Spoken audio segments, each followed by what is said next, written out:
4 దశాబ్దాలుగా ఎత్తిన జెండా దించలేదు ఆయన. ఆయన ఒక కరుడు గట్టిన బీజేపీ వాది. ఆయనే బీజేపీ సీనియర్ నాయకుడు, బీజేపీ జాతీయ కౌన్సిల్ సభ్యుడు అంబటి సతీష్. దాదాపుగా 40 సంవత్సరాల పైగా బీజేపీ పార్టీలో ఉన్నారు, సీనియర్ నాయకుడుగా ఉన్నారు. కానీ ఇప్పటి వరకు 3 సార్లు కేంద్రంలో ప్రభుత్వం ఏర్పడింది. బీజేపీ సతీష్ ఎందుకు బీజేపీ పార్టీ గుర్తించలేకపోయింది? నా అనుభవం అంత వయసు మీకు ఉండదు. Okay, correct sir. 99లో భారతీయ జనతా పార్టీ అధికారంలోకి వచ్చిన తర్వాత మాకు గుర్తించి సార్ 94, 91లో కాంగ్రెస్ టీడీపీ హవా భయంకరంగా నడుస్తుంది. అవును, అలాంటి ఫ్యాక్షన్ గడ్డల్లో తొలిసారిగా మీరు బీజేపీ జెండా పట్టుకొని తిరిగారు. అప్పట్లో బెదిరింపు కాల్స్ కానీ ఎక్కడ మీరు భయపడలేదు సార్? ధైర్యంగా బీజేపీ జెండా పట్టుకొని తిరిగారు. ఏ రోజు కానీ మీకు భయం అనిపించలేదు సార్? నిజంగా మీరు చెప్పింది అక్షరాల సత్యము. సో నేను ఎందుకు ఇంత ధైర్యంగా ముందుకు పోల్సి వచ్చింది ఇట్లా అంటే, మాకు గుర్తింపు వచ్చింది భారతీయ జనతా పార్టీకి ధర్మవరానికంటే శ్రీ సత్యకుమార్ యాదవ్ గారి నుంచి మాకు మంచి గుర్తింపు వచ్చింది.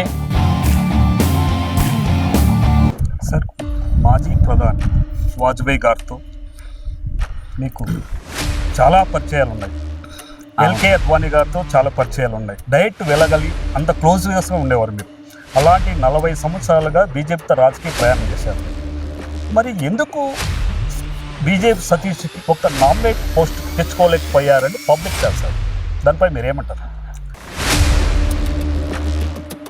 కాకపోతే రాజకీయాల కంటే విదేశాల వ్యాపారాల వైపే ఎక్కువ ఇంట్రెస్ట్ చూపాడు, రాజకీయాల వైపు స్పందించలేదు సరిగ్గా. దాంట్లో కొంచెం 10% మాత్రం వాస్తవం ఉంది, 9% వాస్తవం కాదు. నేను చెప్తాను. మీరు 40 సంవత్సరాలు జనతా పార్టీకి చేసిన సేవలకు మార్కెట్ యార్డ్ చైర్మన్ పదవి చిన్నది. మీకున్న సీనియారిటీ, మీకున్న అగ్రనేతల పరిచయాలకు రాజకీయాలను లైట్గా తీసుకున్నాడు సతీష్ కుమార్. దానిపై నన్ను నమ్మి ఇచ్చారు, నేను ఆ పదవికి న్యాయం చేయాలా, దాన్ని అభివృద్ధి చేసి చూపించాలా అనే కంకణం కట్టుకొని నేను దాన్ని తీసుకున్నాను తప్ప.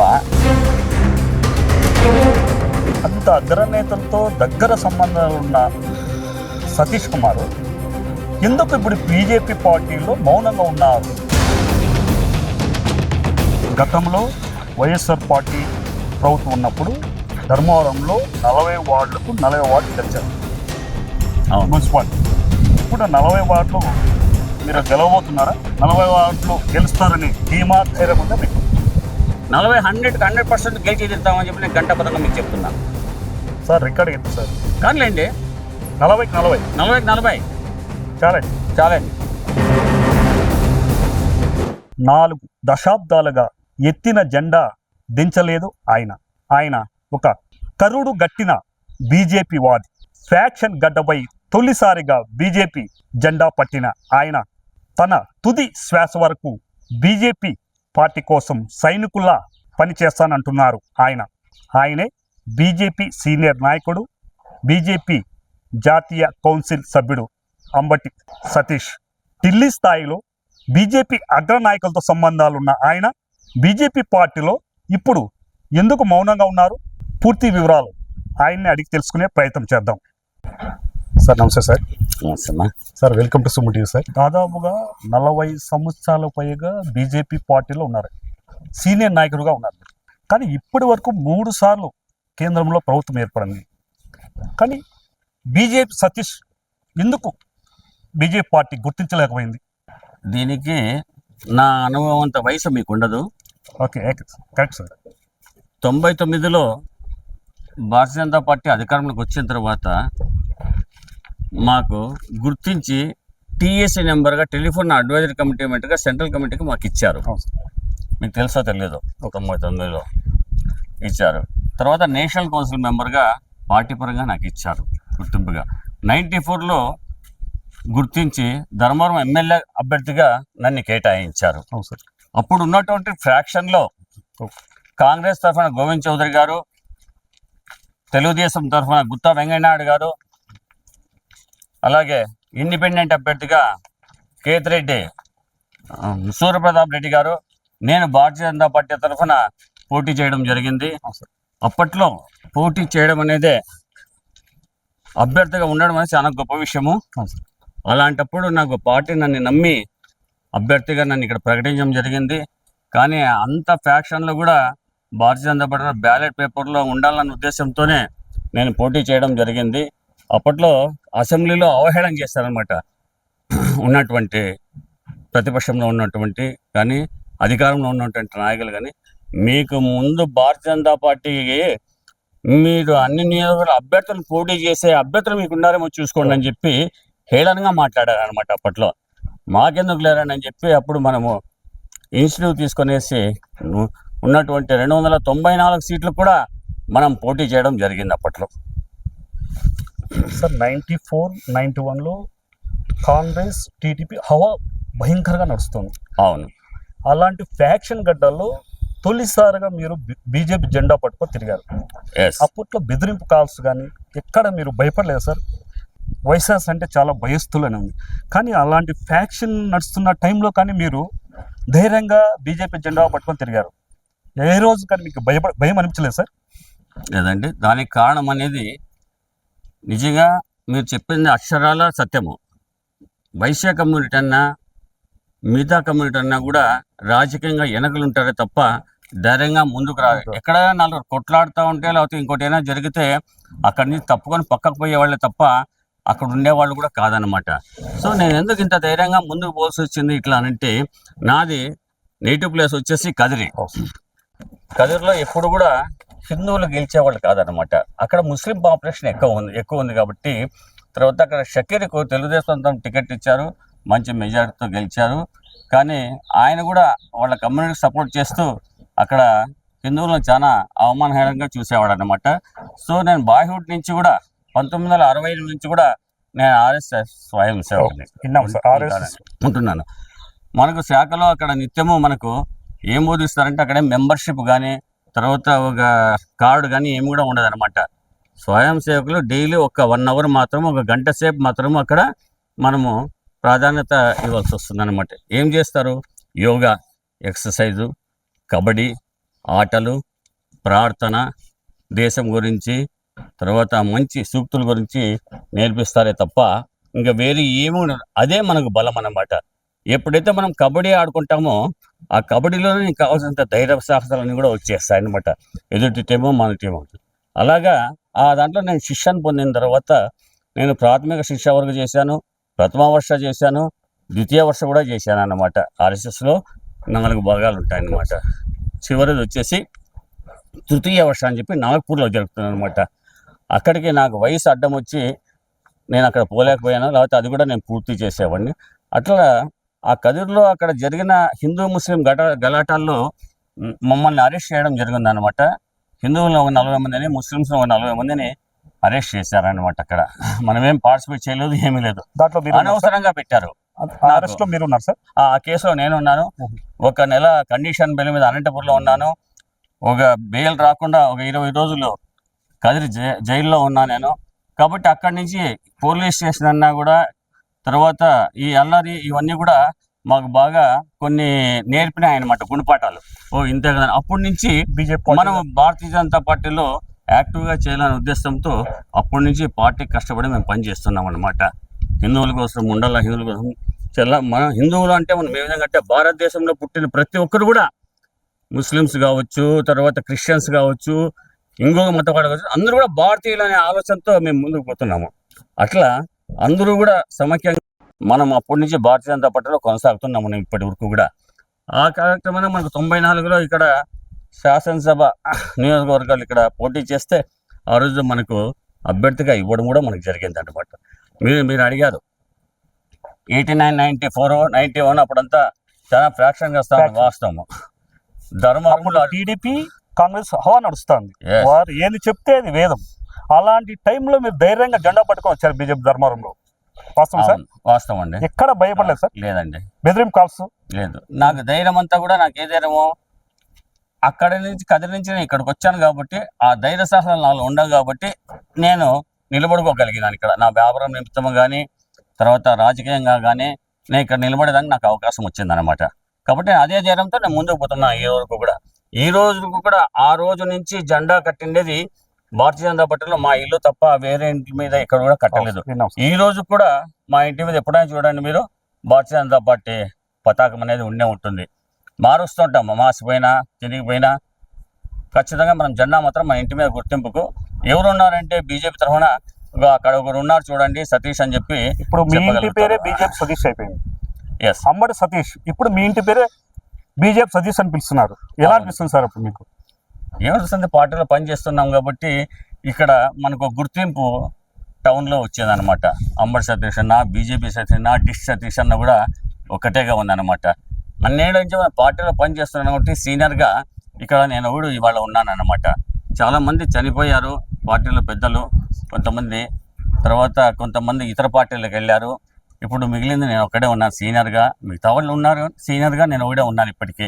కాబట్టి భారతీయ జనతా పార్టీ ఎప్పుడు కూడా విడిచిపెట్టిపోము. మాకు గుర్తింపు వచ్చింది భారతీయ జనతా పార్టీకి, ధర్మవరానికంటే మాకు ప్రత్యేకంగా గుర్తింపు వచ్చిందంటే శ్రీ సత్యకుమార్ యాదవ్ గారి నుంచి మాకు మంచి గుర్తింపు వచ్చింది. ధర్మవరంలో మంచి అభివృద్ధి కార్యక్రమం కూడా తను చేస్తున్నాడు. అతనికి కూడా మంచి పేరు ఇక్కడ వచ్చింది ధర్మవరం నియోజకవర్గంలో. మొట్టమొదటిగా మాకు సీనియర్స్ని గుర్తించి ఓసీ మహిళకు వస్తే జనరల్ మహిళకు రావాలని చెప్తే మీ భార్యను పెడుతున్నానండి అని చెప్పి సత్యకుమార్ మాకు చెప్పడం జరిగింది. ఆయన మాట మేము ఇప్పుడు కూడా కాదని చెప్పమన్నమాట. ఆయన మీకు ఈ పదవి ఇస్తున్నా తీసుకోవాలంటే అలాగే అని చెప్పాను. మాకు మంచి గుర్తింపు వచ్చింది. ఆ యొక్క బాధ్యత కూడా మాకు ఇవ్వడం సత్యకుమార్ గారు చాలా సంతోషంగా ఉంది. సార్, మాజీ ప్రధాని వాజ్పేయి గారితో మీకు చాలా పరిచయాలు ఉన్నాయి. ఎల్కే అద్వానీ గారితో చాలా పరిచయాలు ఉన్నాయి. డైరెక్ట్ వెళ్ళగలి అంత క్లోజ్గా ఉండేవారు మీరు. అలాంటి 40 సంవత్సరాలుగా బీజేపీతో రాజకీయ ప్రయాణం చేశారు మీరు. మరి ఎందుకు బీజేపీ సతీష్కి ఒక నామినేట్ పోస్ట్ తెచ్చుకోలేకపోయారని పబ్లిక్ టాక్ సార్, దానిపై మీరు ఏమంటారు?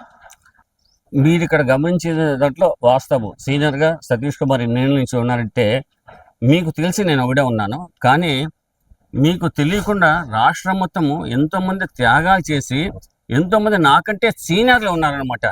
తగలం కృష్ణమూర్తి గారు అని చెప్పి అనంతపురం జిల్లా అధ్యక్షులుగా పనిచేశారు. వారు ఇప్పుడు స్వర్గస్థున్నారు లేరు. నేను ఈరోజు భారతీయ జనతా పార్టీలో నాకు మంచి సపోర్ట్ చేసిన వ్యక్తి ఎవరైనా ఉన్నారంటే తాళం కృష్ణమూర్తి గారు బాగా సపోర్ట్ చేశారు అనమాట. ఆయన చాలా పెద్ద ఆయన, జనసంఘ పీరియడ్ నుంచి ఉన్నాడు అనమాట. ఆయన 1956లో కూడా ఆయన జనసంఘ దీపం గుర్తు మీద పోటీ చేశాడు అనమాట. ఆయన మొన్నటి వరకు కూడా చనిపోయేంత వరకు కూడా ఆయన భారతీయ జనతా పార్టీలోనే ఉన్నాడు. ఆయన సీనియారిటీని చూసి నరేంద్ర మోడీ గారు వారికి ఫోన్ చేసి వాళ్ళ కుటుంబ సభ్యులు అందరితో నరేంద్ర మోడీ గారు ఫోన్లో సంభాషించారనమాట. అటువంటి వాళ్ళకే ఏమీ పదవులు రాలేదన్నమాట. ఇంకా చాలామంది ఉన్నారు వాళ్ళ చెప్తా పోతే. కాబట్టి అది వచ్చినప్పుడు ఖచ్చితంగా వస్తుంది. సీనియర్ని ఖచ్చితంగా గుర్తిస్తారు. ఇప్పుడు ఉన్నటువంటి రాష్ట్ర అధ్యక్షులు పివిఎన్ మాధవ్ గారు సీనియర్స్ని గుర్తిస్తున్నాడు. ఇప్పుడు సీనియర్ గుర్తించి మొన్న విజయవాడలో ఒక కార్యక్రమంగా సీనియర్స్కి అందరికి సన్మానించి గుర్తింపు చేశారనమాట. ఇప్పుడు పివిఎన్ మాధవ్ గారు సీనియర్స్ అందరూ కూడా గుర్తిస్తున్నారు. అది కూడా మాకు నిజంగా చాలా సంతోషం అని చెప్తున్నాను. కంబైన్డ్ స్టేట్ ఆంధ్ర తెలంగాణ 2 రాష్ట్రాల వాళ్ళని పిలిచి అక్కడ ఒక గెట్ టుగెదర్ మాదిరిగా పెట్టి అందరినీ గుర్తించి పిలిచారనమాట విజయవాడలో. అది కూడా ఒక సంతోషమైన దాయకం. ఇంతవరకు ఎవరు అట్లా గుర్తించలేదు, ఎవరు మమ్మల్ని మాట్లాడించే వాళ్ళు కూడా లేరనమాట. అంటే ఇక్కడ ఎందుకు సిక్ అయిపోయిందంటే పార్టీలో మీరు చెప్పారు తెలుగుదేశం హవా నడుస్తూ ఉంది, ఇక్కడ కాంగ్రెస్ హవా నడుస్తూ ఉంది. ఆ రెండిట్లకే పోతారు తప్ప బీజేపీలకు రావాలంటే ఎవరు వచ్చేవాళ్ళు కాదనమాట. మీకు ఓటేస్తే కాంగ్రెస్ వస్తుందేమో అని చెప్పి మేము తెలుగుదేశానికి వేస్తున్నామని చెప్పి నాకు డైరెక్ట్గా చెప్పడం జరిగింది అనమాట. మా ఒక్క ఓటు కూడా వేస్ట్ కాకూడదు సార్, నేను 94లో ఎమ్మెల్యేగా కంటెస్ట్ చేసినప్పుడు ఇదే మాట చెప్పారనమాట. పోనీ మీరు గెలుస్తారని చెప్పండి, తప్పకుండా మీకు ఓటేస్తాం సార్ మేము అన్నారు. ఆ క్షణం ఇప్పుడు మనకు వచ్చింది కాబట్టి ఊర్లో మనకు కాబట్టి సత్యకుమార్ గారు గెలవడానికి కారణమైంది. ఇక్కడ గెలిచే అభ్యర్థి, తర్వాత మనకు అండమాన్ నికోబార్ ఇన్ఛార్జు, తర్వాత ఉత్తరప్రదేశ్ ఎన్నికల ఇన్ఛార్జు, ఆల్ ఇండియా జనరల్ సెక్రటరీగా ఉన్నాడు, ఒక మంచి పదవిలో ఉన్నాడు, మంచి పొజిషన్లో ఉన్నాడు. ఆయన వస్తే ధర్మవరం బాగా అభివృద్ధి చెందని చెప్పి ప్రజలకు ఆకాంక్షగా ఉన్నారు కాబట్టి ఆయన గెలవడానికి కారణమైంది. విదేశాల్లో అవును, వ్యాపారాల మీద ఎక్కువ దృష్టి పెట్టారు. ఒకటి వాస్తవం సార్, దాంట్లో కొంచెం 10% మాత్రం వాస్తవం ఉంది, 9% వాస్తవం కాదు. నేను చెప్తాను, నా పాస్పోర్ట్ చెక్ చేసుకోవచ్చు. నేను విదేశాల్లో ఎన్ని రోజులు ఉన్నాను, ఎన్ని రోజులు టూర్ చేసినా అని చెప్పి నా పాస్పోర్ట్ చూస్తే తెలుస్తుంది మీకు. కానీ నేను అంబటి ఎక్స్పోర్ట్స్ ఇంపోర్ట్స్ నా లైసెన్స్. నేను సప్లై చేస్తున్నాను తప్ప కమిషన్ బేసిక్. దాని దృష్ట్యా నేను ఎప్పుడైనా 2 ఏళ్ళకో 3 ఏళ్ళకో ఒకసారి పోయి రావాల్సి వస్తుంది తప్ప విదేశాలకు. అంతే తప్ప మీరు చెప్పినట్లుగా పూర్తిగా ఇక్కడ వదిలేసి అక్కడ ఉండేవాడిని కాదు నేను. దాని వైపు ఎక్కువ దృష్టి పెట్టడం వల్ల రాజకీయ అది కరెక్ట్ కాదు.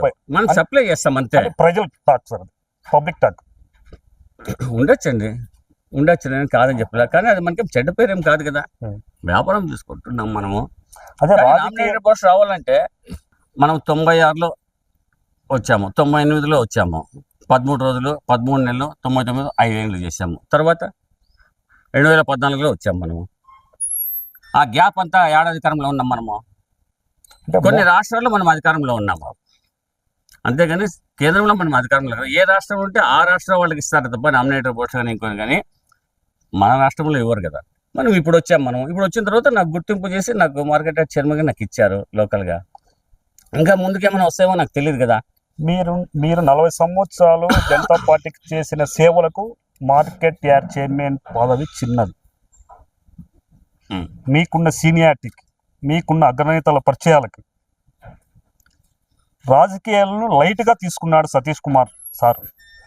దానిపై నాకు చిన్న పదవా పెద్ద పదవా నన్ను నమ్మి ఇచ్చారు. నేను ఆ పదవికి న్యాయం చేయాలా, దాన్ని అభివృద్ధి చేసి చూపించాలా అనే కంకణం కట్టుకొని నేను దానికి తీసుకున్నాను తప్ప చిన్నది పెద్దదని నేను తీసుకోలేదు.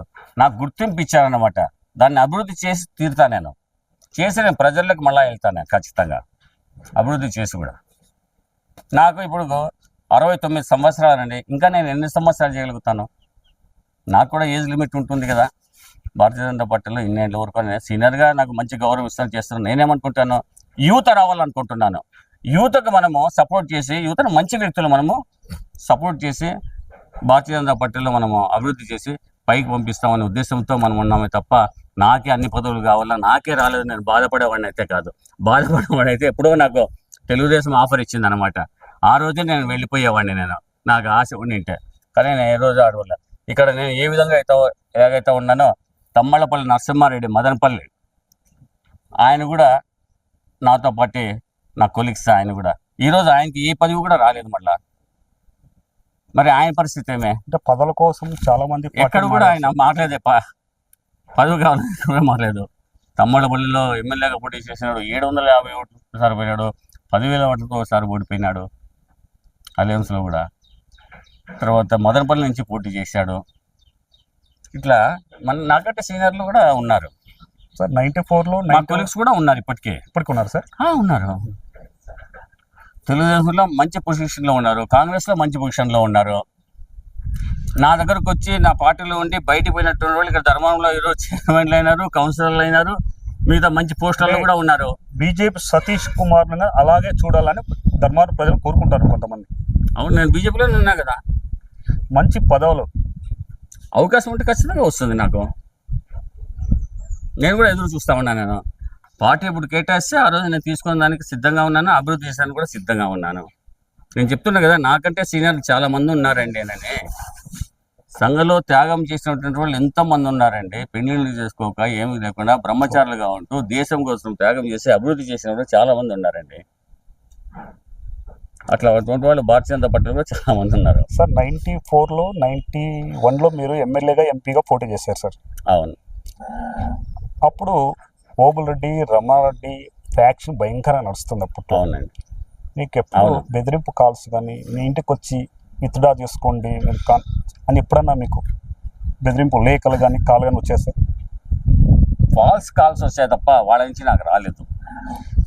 కానీ వాళ్ళ ఆన్సర్లో ఒకసారి వచ్చారు. వాళ్ళ ఇల్లు మీ ఇల్లు దగ్గరే ఉన్నాయి. అయినా ఎప్పుడు మీకు రాలేదు సార్? ఫాల్స్ కాల్స్ వచ్చాయన్నమాట. ఏదో ఒక చిన్న ఇష్యూలో ఒకసారి ఓబులెడ్డి గారి వాళ్ళ మనుషులు ఒక 40 మంది దాకా మా ఇంటి వచ్చి దాడి చేశారు. అది కాస్త అప్పటికే సద్దు మనకి తెలుసుకున్నాడు ఆయన కూడా, ఎవరు ఏమి ఇట్లా అని చెప్పని. తర్వాత అటు పిమ్మట ఏమి అంటే నా మీద కూడా అఘాయిత్యాలు కానీ కూడా నా మీద ఏది కూడా ఫిజికల్గా ఎప్పుడు కూడా జరగలేదు. అప్పుడు ఇంత సపోర్ట్ కానీ లేదు, ఇప్పుడు సపోర్ట్ లేదు. నేను ఇండివిజువల్గా ఇక్కడ భారతీయ జనతా పార్టీలో ఎదగలిగానే తప్ప నాకు ఎవరు సపోర్టు లేదన్నమాట. ఇక్కడ సొంతంగా లేదు, రాష్ట్రం కూడా ఆ పరిస్థితి లేదు అప్పుడు. అప్పట్లో లేదు. లేదు. మాకు వేణుగోపాల్ రెడ్డి గారు ఉన్న పార్టీ రాష్ట్ర కార్యదర్శిగా ఉన్నారు వేణుగోపాల్ రెడ్డి గారు, వేణుగోపాల్ రెడ్డి గారు అని. సార్ ఇట్లా ఉంది పరిస్థితి, నువ్వు నాయకుడియా, నువ్వు భయపడితే ఎట్లా, నువ్వు అందరికీ మార్గదర్శనం కావాలా, నువ్వు హీరో, నువ్వు పని చేయి బాగా అని చెప్పి నాకు బాగా ధైర్యాన్ని ఇచ్చి చెప్పేవాళ్ళు. నాకు అదే ధైర్యం చాలు అనుకున్నాను నేను అప్పట్లో. పార్టీ అంత ధైర్యంగా ఎలా ఉన్నారు సార్ అప్పట్లో?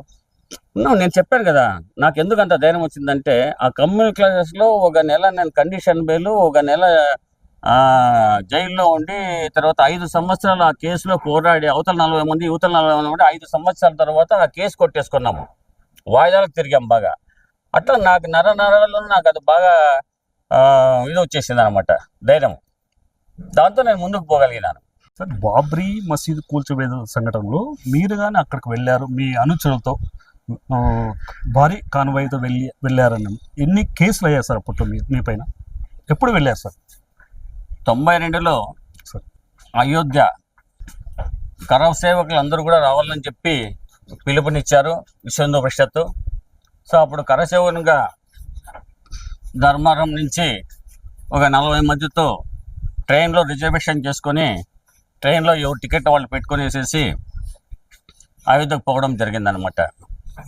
డిసెంబరు 3వ తేదీ రాత్రి 4వ తేదీ ఉదయం మేము చేరుకున్నాం అయోధ్యకు. అక్కడ 6వ తేదీ డిసెంబర్ 6న అక్కడ మసీద్ కాదు అది, ఒకటి బాగా గుర్తుపడి అందరికీ ఏమంటే బాబ్రీ మసీద్ అంటారు. అది బాబ్రీ మసీద్, బాబ్రీ కట్టినటువంటి గుమ్మటాలు అంతే, కానీ అక్కడ లోపల రాముని విగ్రహాలు పెట్టి రామునికి పూజ చేస్తున్నారే తప్ప అక్కడ మసీద్ కానీ నమాజ్ కానీ ఏమి కూడా లేదనమాట. మేము దర్శనం చేసుకున్నాం అక్కడ లోకల్గా ఉన్నటువంటి ప్రతి ఒక్కరు కూడా మేము నమాజ్ చేయక, అక్కడ ఏమి చేయక, మేము పుట్టినప్పటి నుంచి నేను చూడలేదు, 50 సంవత్సరాల పైన పోయింది అది అని చెప్పి చెప్తున్నాను అనమాట. అక్కడ ఉన్నటువంటి ఏదైతే ఆ గుమ్మటాల లోపల ఉన్నటువంటి రాముని పటానికి పూజలు జరుగుతున్నాయో, అక్కడ ఒక పూజారిని కాంగ్రెస్ గవర్నమెంట్ ఉన్నప్పుడు రాజీవ్ గాంధీ ప్రధానమంత్రిగా ఉన్నప్పుడు అక్కడ ఒక పురోహితుని అపాయింట్ చేసి గవర్నమెంట్ తరఫున తనకు శాలరీస్ ఇచ్చి పెట్టినారన్నమాట. అక్కడ ఆ గుమ్మటాలు మాత్రము మనకు అది చిహ్నం కాదు, మన రామాలయం అలా ఉండదు అని పడగొట్టడం జరిగింది. ఆ పడగొట్టడం కార్యక్రమంలో కరసేవనుగా నేను కూడా అక్కడ పాల్గొన్నాను. చాలా మంది త్యాగం చేశారు, చాలా మందికి గుమ్మటాలు పడి దాని కింద చనిపోయినటువంటి వాళ్ళు చాలా మంది ఉన్నారు. సార్ ఎల్కే అద్వానీ గారు ఒక బస్సు యాత్ర పెట్టారు, దేశవ్యాప్తంగా బస్సు యాత్ర పెట్టారు. అవునండి. ఆ బస్సు యాత్రలో మన ధర్మవరంకు చేరుకుంది. అప్పుడు ఎల్కే అద్వానీ గారు మీ పేరు పిలిచి బస్సులకు దగ్గర పిలిచి మీతో మాట్లాడాడు. ఆ రోజు పబ్లిక్ మీటింగ్ మీద మాట్లాడాడు. అవునండి. ఆ రోజు ధర్మానికి వచ్చినప్పుడు పాండవసం సర్కిల్లో ఆ యొక్క రథం నిలబడడం జరిగింది ఆ బస్సు యాత్రలో.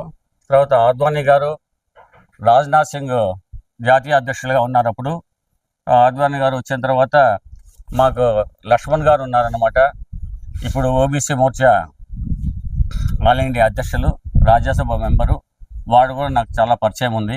తర్వాత అద్వానీ గారికి చెప్పారన్నమాట, సతీష్ వచ్చాడు ఇట్లా అంటే ఇక్కడ పైకి రమ్మని చెప్తే చేనేతకు సంబంధించిన ఏదైతే ఒక జ్ఞాపిక ఉందో ఆ జ్ఞాపికను అద్వానీ గారికి అందజేయడం జరిగిందనమాట. అందరికీ చూపించడం అద్వానీ గారికి జరిగిందనమాట.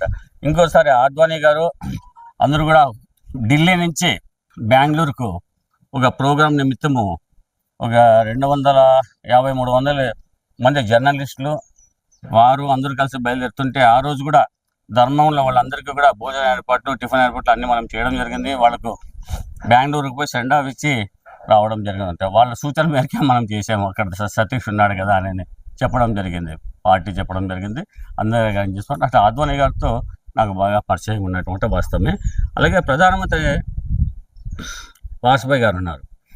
వాజ్పేయి గారితో కూడా 2-3 సార్లు మనము కలిసాము.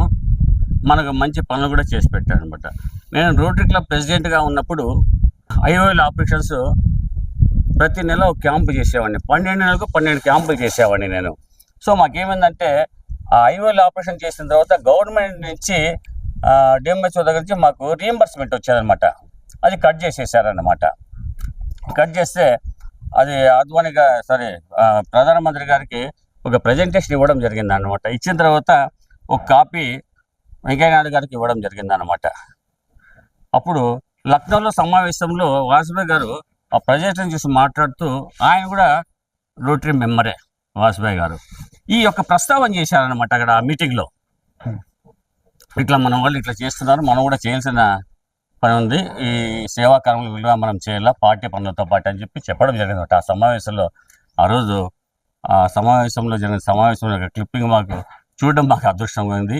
తర్వాత వెంకయ్యనాయుడు గారికి అయితే మేము ఎప్పుడైతే ఇచ్చామో అప్పుడు ఒక హెల్త్ మినిస్టర్ ఎవరైతే ఉన్నారో హెల్త్ ఏంజల్ అని చెప్పి అతనికి ఇవ్వడం జరిగింది. తర్వాత నాయుడు గారు ఇమీడియట్గా దాన్ని స్పందించి దాన్ని సాల్వేషన్ చేసి ఆ లెటర్ మాకు పంపించారనమాట వెంకయ్యనాయుడు గారు. ఆ లెటర్ ఇప్పటికి కూడా రోటరీ క్లబ్లో ఉన్నది, మీకు కావాలంటే ఒక కాపీ ఇస్తాను. అట్లా ఏదైనా కానీ మంచి కార్యక్రమం కానీ మనం ఇస్తే కానీ సీనియర్స్ కానీ గుర్తింపుగా ఉండి మనకి ఇమ్మీడియట్గా మన కార్యక్రమంలో ఏవైనా కానీ చెప్తే మన పనులు చేసి పెట్టేవాళ్ళు అనమాట. మాకు సెంటర్లో వెంకయ్యనాయుడు గారు పోయిన తర్వాతనే చనువు వచ్చింది. అంత అగ్రనేతలతో దగ్గర సంబంధాలు ఉన్న సతీష్ కుమార్ ఎందుకు ఇప్పుడు బీజేపీ పార్టీలో మౌనంగా ఉన్నారు, యాక్టివ్గా లేరు? మనము 99 నుంచి 2004 అయిన తర్వాత ఎన్నో ఆటుపోట్లకు గురైనాం మనము. ఇక్కడ కాంగ్రెస్ వాళ్ళతో కావచ్చు, వైఎస్ఆర్సీపీతో కావచ్చు, టీడీపీ వాళ్ళతో కావచ్చు. టీడీపీ వాళ్ళతో మనకు సత్సంబంధాలు ఉన్నాయి తప్ప కాంగ్రెస్తో మనకి ఎప్పుడు సత్సంబంధాలు లేరు. కొన్ని ఆటుపోట్లకు గురైనా కూడా మనం పార్టీని వీడాలా, పార్టీకి రావాలంటే కూడా నేను ఏ పార్టీలకు రాను, నేను భారతీయ జనతా పార్టీలో ఉంటానని చెప్పి ఖచ్చితంగా చెప్పడం జరిగింది. అప్పుడు కొన్ని ఆటుపోట్లు జరిగింది వాస్తవమే. అప్పుడు మనకు ఫైనాన్షియల్గా కొంచెం నష్టం చేసినా కూడా మేము భరించుకున్నామే తప్ప పార్టీ మారలేదు.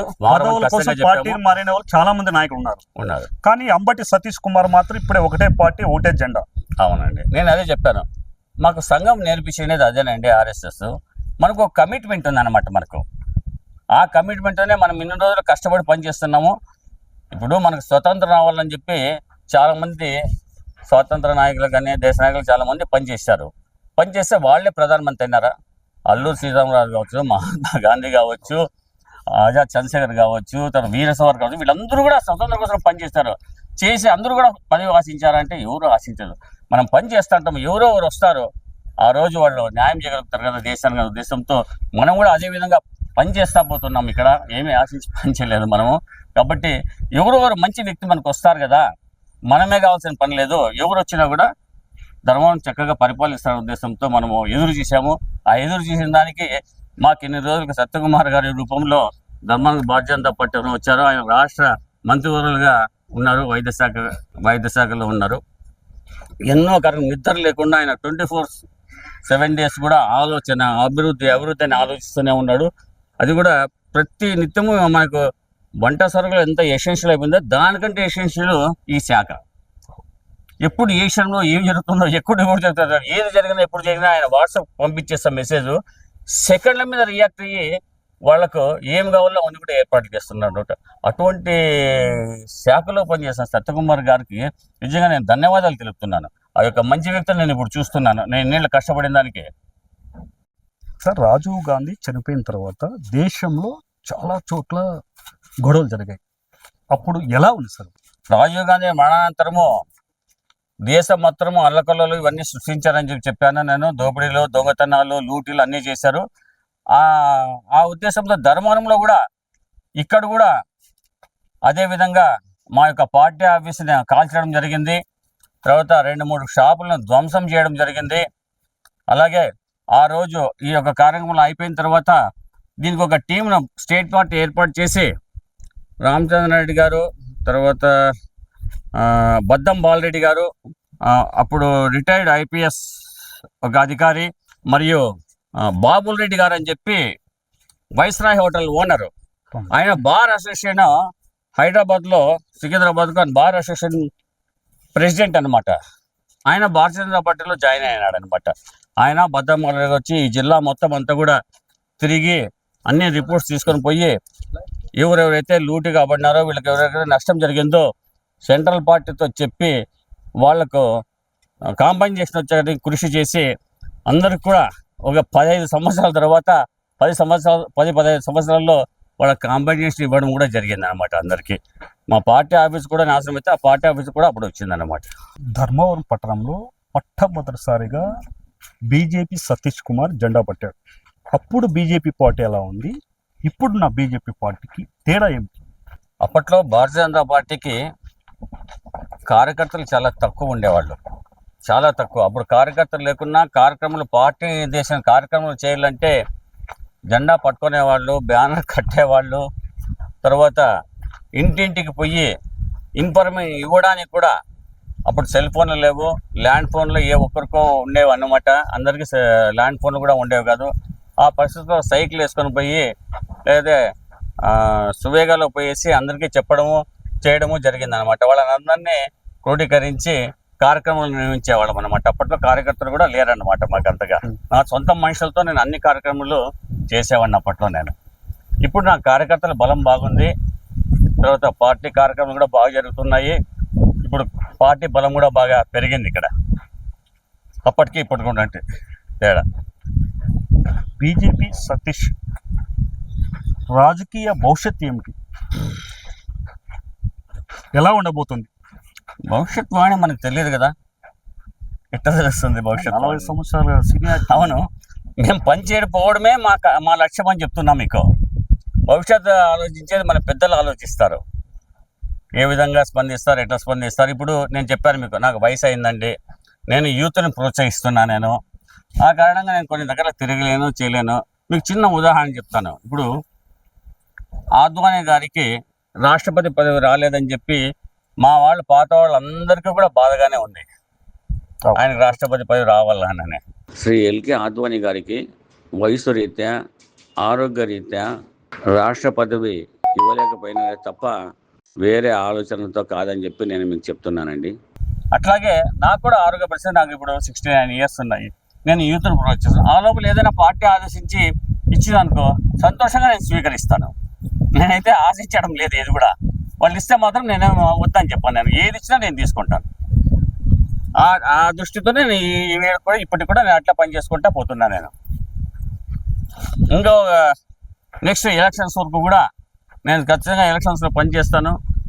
సత్యకుమార్ గారి గెలుపు కోసమేమో శత విధాల ప్రయత్నం ఇచ్చాయని మళ్ళీ కూడా మేము గెలిపించుకుంటామని ఖచ్చితంగా అది మాత్రం మీకు అష్యూర్ ఇస్తున్నాను. నేను బీజేపీ పార్టీలో ఎక్కువ భాగం వైఎస్ఆర్ పార్టీ వాళ్ళని జాయిన్ చేసుకున్నారు. అది ఒక ధర్మాన్ని జరుగుతుందా, రాష్ట్రం మొత్తం జరుగుతుందా? అది మీరే చెప్పాలా. ఇప్పుడు మీకు ఇంత నెట్వర్క్ ఉంది, ఇంత ఉంది. రాష్ట్రంలో వైఎస్ఆర్సీపీ ఖాళీ అయిపోతుందని చెప్పి అందరూ చెప్తున్నారు. శూన్యం ఏమిటో పార్టీ ఉన్నది. వాళ్ళు ఎక్కడ పోవాలా? ఏదో ఒక పార్టీలకు పోల్సిందే కదా. సో మనం అధికారంలో ఉన్నాము. పార్టీ వాళ్ళని గుర్తించాలి కదా మీరు. ఇప్పుడు వచ్చిన వారిని గుర్తించకండి, వాళ్ళని గుర్తిస్తేనే సార్ గుర్తించాను కాబట్టి నాకు బాధ్యత ఇచ్చారు కదా. ఇంకా ఎవరికి ఇవ్వలేదు. ఇప్పుడు పుల్లయ్య గారు ఉన్నారు గుండాపులో, ఆయన హాస్పిటల్ కమిటీ మెంబర్ ఇచ్చారు. సాకే ఓబ్లేష్ గారు ఉన్నారు, ఆయన జిల్లా కార్యదర్శిగా ఇచ్చారు, మార్కెట్ డైరెక్టర్గా ఇచ్చారు. తర్వాత జింగా రాధమ్మ గారు ఎలక్షన్ ముందు నుంచి పనిచేశారు, ఆమెకు హాస్పిటల్ డైరెక్టర్కి ఇచ్చారు. అలాగే జింకా చంద్ర గారికి పట్టణ అధ్యక్షుల పదవి ఇచ్చారు. వారు భారతీయ జనతా పార్టీని ఎంతో శ్రద్ధగా కష్టపడి పనిచేసి 40 వార్డులను భారతీయ జనతా పార్టీలో రాబోయే ఎన్నికల్లో కౌన్సిలర్స్గా నిలబెట్టి అందరినీ గెలిపించాలని చెప్పి కృషి చేస్తున్నారు. ప్రతిరోజు కూడా అభివృద్ధి కార్యక్రమం చేసుకుంటూ పార్టీని అభివృద్ధి చేస్తూ ముందుకు వెళ్తున్నారండి. మిగతా వాళ్ళకి ఏం కావాలంటే అవి ఇచ్చేదా సిద్ధంగా వర్క్స్ అవి ఇవి చేసుకుంటున్నారు కదా. త్వరలోనే లోకల్ బాడీ ఎలక్షన్స్ వస్తున్నాయి. మున్సిపాలిటీ ఎలక్షన్ సెప్టెంబర్లో అక్టోబర్లో వస్తున్నాయి. గతంలో వైఎస్ఆర్ పార్టీ ప్రభుత్వం ఉన్నప్పుడు ధర్మవరంలో 40 వార్డులకు 40 వార్డులు గెలిచారు మున్సిపాలిటీ. ఇప్పుడు 40 వార్డులు మీరు గెలవబోతున్నారా? 40 వార్డులు గెలుస్తారని ధీమా ధైర్యం ఉందా మీకు?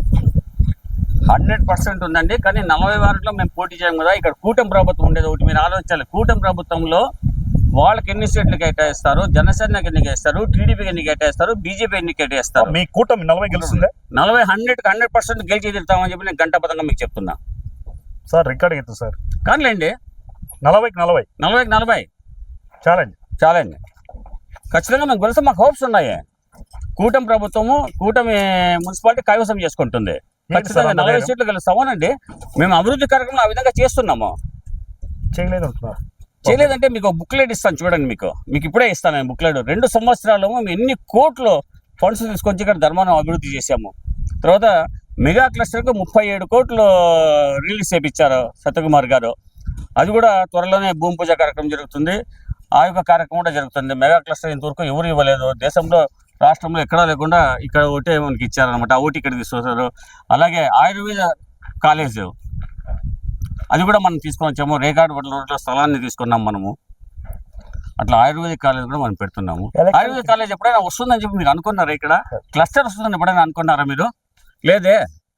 తర్వాత స్వచ్ఛంద సంస్థల ద్వారా సొంతం డబ్బు ఖర్చు పెట్టి ఆయన కోట్లు ఖర్చు పెట్టి ఇన్ని కార్యక్రమాలు చేస్తున్నాడే. ఒక చిన్న ఉదాహరణ చెప్తాను సార్. ఒక నీ ఆపరేషన్ చేయాలంటే మనకు అంటే మోకాలు మార్పిడే, చిప్ప మార్పిడి కావాలంటే ఎంత ఖర్చు అవుతుందో ఒక్కసారి అందాజా నాకు చెప్పండి నాకు ఎంత అవుతుంది? ఇప్పుడు 2 lakhs అవుతుంది సార్. ఎక్కడ సార్ 2 lakhs, 3 lakhs, 3.5 ఒకదానికి. 2 కాళ్ళకు ఆపరేషన్ కావాలంటే 6.5 లక్షలు అవుతుంది.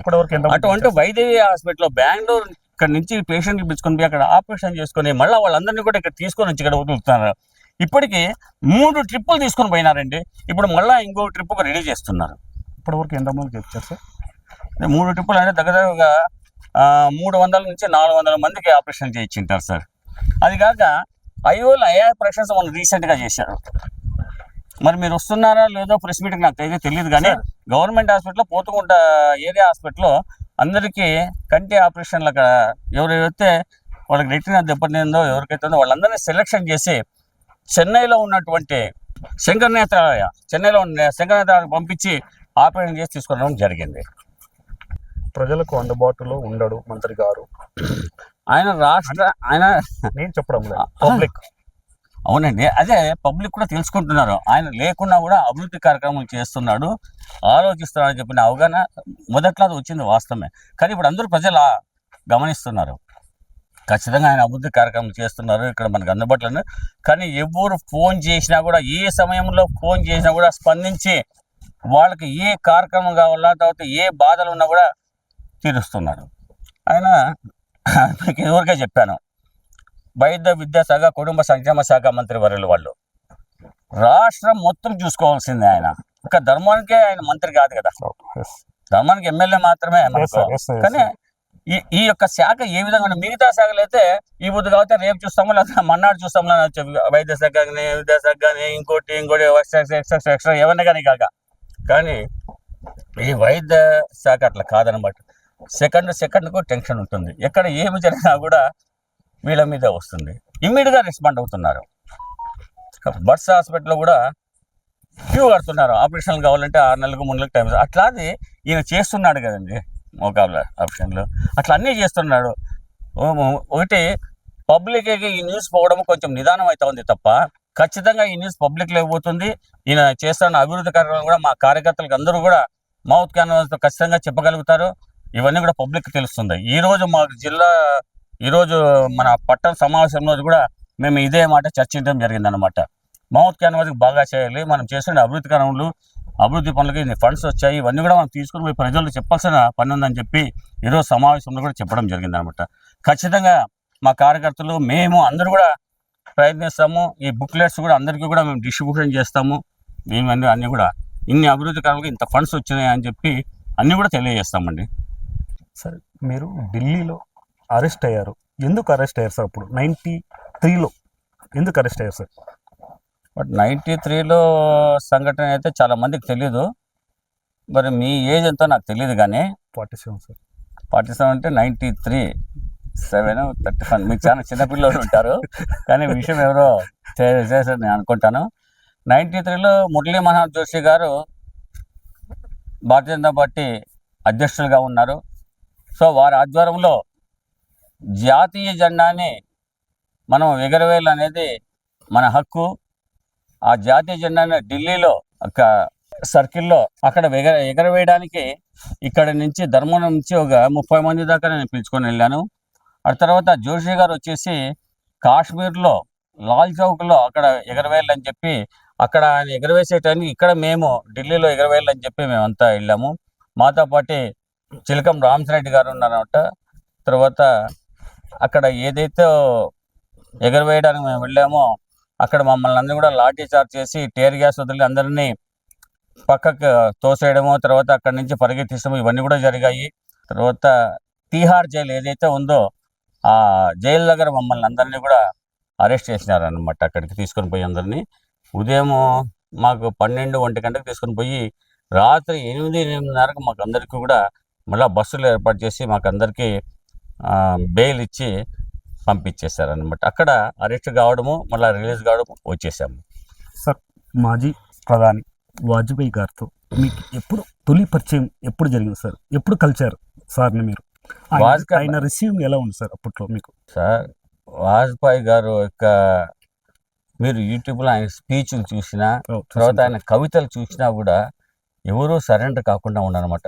అటువంటి కవితలు, అటువంటి మాటలు చెప్పే అతను ఆ రోజు పార్లమెంట్లో మాట్లాడినప్పటికే నెహ్రూ గారు చెప్పారట, మీకు మంచి భవిష్యత్తు ఉంది, ఎప్పుడో ఒకసారి మీరు ప్రధానమంత్రి అవుతారని చెప్పి ఆ కాలంలో నెహ్రూ పార్లమెంట్లో చెప్పాడనమాట. సో 96లో ఎన్నికలు అయిపోయిన తర్వాత ఒకసారి పుట్టుపర్తికి రావడం జరిగిందన్నమాట. ఆద్వాని గారు కానీ వాజ్పేయి గారు కానీ. తర్వాత 96, 98, 99లో అయిన తర్వాత 99లో ప్రధానమంత్రి పూర్తి కాలం ఉన్న తర్వాత ఒకసారి మేము ఢిల్లీకి వెళ్ళి కలిసిన తర్వాత నా దగ్గర ఫొటోస్ ఉన్నాయి, చూపిస్తాను మీకు. నౌషద్ అని చెప్పి ఆర్టీసీ డిపోలో ఒక డ్రైవర్గా పనిచేస్తున్నాడు మసీద్ దగ్గర. ఇప్పుడు లేడు, ఆయన చనిపోయినాడు. ధర్మవరం లోకల్ అండి. ఆయనకు ₹1,00,000 పిఎం రిలీఫ్ ఫండ్ నేను ఇప్పించానండి అక్కడ అప్పట్లో. ఇప్పుడు కేసీ చంద్రమౌళి అని చెప్పి ఆ వార్డులో ఉంటున్నాడు అనమాట. ఆ వార్డులో ఉండేవాళ్ళకి ఆ కాలానికే మనం ఇవి ఇచ్చాము 2000 సంవత్సరానికి 26 ఏళ్ళ కిందట. అప్పటికి మాకు ఉండేది కూడా తెలియదు. చెప్తే మా పార్టీ వాళ్ళు ఇట్లా ఉన్నాయి ఇట్లా అని చెప్తే కానీ వాజ్పేయి గారికి చెప్తే ఆ రోజు డైరెక్ట్గా వాళ్ళ ఇంటికి పంపించడం జరిగింది అనమాట. అంటే ఎనిమిస్ హాస్పిటల్కి పంపించడం జరిగింది అనమాట. అప్పట్లో ఆయనతో ఆ యొక్క కార్యక్రమం నిర్మించుకున్నాం. తర్వాత రోడ్డుకి తప్పుతున్నాం మేము చేసిన కార్యక్రమాలను చూపించి మళ్ళీ ఐఓఎల్ ఆపరేషన్స్గా అవన్నీ కూడా రీఎంబర్స్మెంట్ కూడా చేసుకున్నామండి వాజ్పేయి గారితో. మేము ప్రధానమంత్రి అయిన తర్వాత చాలా సార్లు కలిసామండి మేము. సార్, మాజీ ఉపరాష్ట్రపతి వెంకయ్య నాయుడు గారు ఎమ్మెల్యేగా ఎంపీగా పోటీ చేశారు. అప్పుడు కానీ మీరు అక్కడికి వెళ్ళి ఎలక్షన్ క్యాంపెయిన్లో పాల్గొన్నారు, క్యాన్వాస్ చేశారు అని విన్నాం. వాస్తవం సార్? వాస్తవం అండి. ఎక్కడెక్కడ తిరిగారు సార్ ఎలక్షన్ క్యాంపెయిన్? ఇప్పుడు తెలంగాణలో ఉన్నాయన్నమాట. అప్పట్లో మేము పాత బస్తీలో ఓవైసీకి అడ్డం లేదన్నమాట.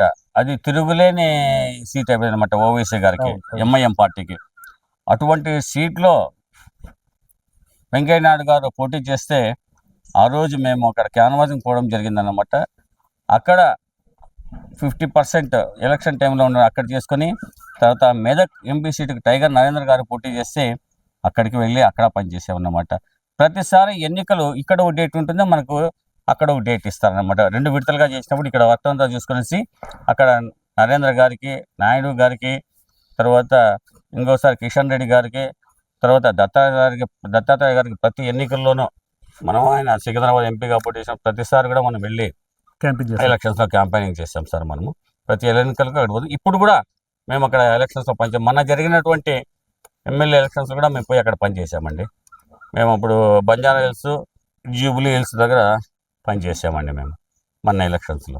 40 సంవత్సరాలు పైగా బీజేపీ పార్టీ కోసం మా కుటుంబం పనిచేస్తుందని, అందుకు పార్టీ గుర్తించి మా భార్యకు మార్కెట్ యార్డ్ చైర్మన్ పదవి ఇచ్చారని, మా కుటుంబం ఎప్పుడూ పదవుల కోసం పని చేయలేదని, పదవులు ఉన్నా లేకున్నా పార్టీ సిద్ధాంతాల కోసం పని చేస్తామని, నాకు ప్రాణం ఉన్నంత వరకు బీజేపీ పార్టీతోనే నా ప్రయాణం ఇలానే కొనసాగుతుందని బీజేపీ సీనియర్ నాయకుడు, బీజేపీ జాతీయ కౌన్సిల్ సభ్యుడు అంబటి సతీష్ కుమార్ సుమన్ టీవీ ముఖాముఖి కార్యక్రమంలో తెలిపారు.